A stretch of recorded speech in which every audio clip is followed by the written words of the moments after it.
These are my thoughts about Mauna Kea. I've ridden it 3 times. First in June of 2011, next in December 2013, and most recently in June of 2014. I'm 57 years old. I've climbed many of the most difficult climbs in the United States in the Pyrenees. Mauna Kea, in my experience, has been the most difficult by far climb. It's the only climb that at the beginning of the climb I wasn't confident that I'd be able to complete it. It's ranked as the most difficult climb in the entire world by the bike climbing website Climb by Bike. The Feats Index has it ranked #1 by far for the United States. In 2012, we laid down the first Strava segment for Mauna Kea based on our 2011 climb, and I believe that for the all-time list for Strava, Mauna Kea ranks as the biggest climb that you can do at 13,732 feet. So what makes this volcano the most difficult climb in the world? A number of factors. You have weather. You can encounter snow at the top, which we did in June of 2011. Hawaii, June, snow.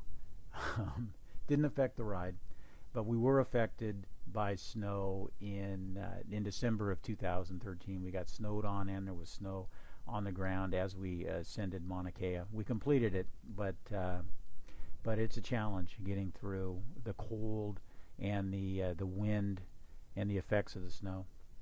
The weather and the temperature are certainly a factor. You start in Hilo at around 70 to 75 degrees probably, and you'll probably encounter rain. And it will probably be 20, 30, or 40 degrees less at the summit, so you have to prepare for that. The wind is also a major factor because it can howl up past the visitor center. So from 9,000 to 13,800 feet, you can encounter substantial wind and wind gusts.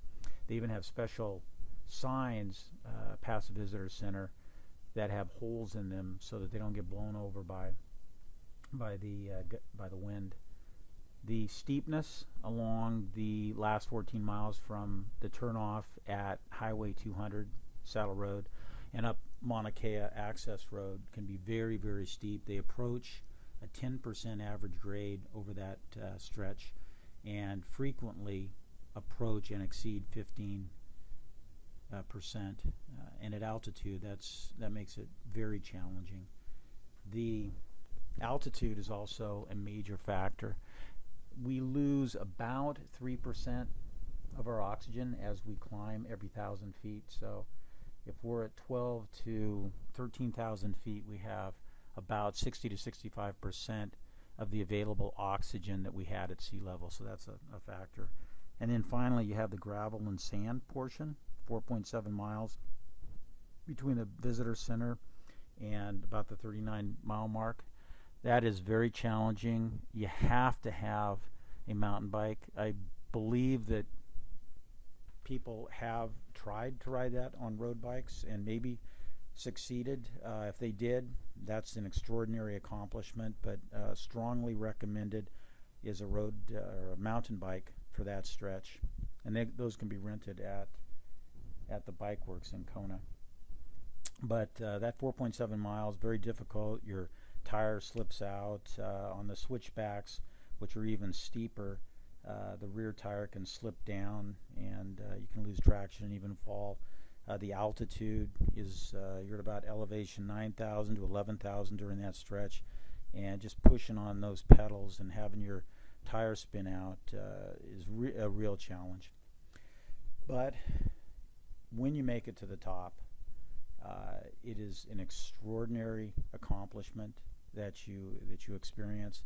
The view is unparalleled. It is just absolutely gorgeous. You look out, you're thousands of feet above the clouds, looking at blue sky with the cloud layer below is magnificent and breathtaking. It makes it well worth the effort.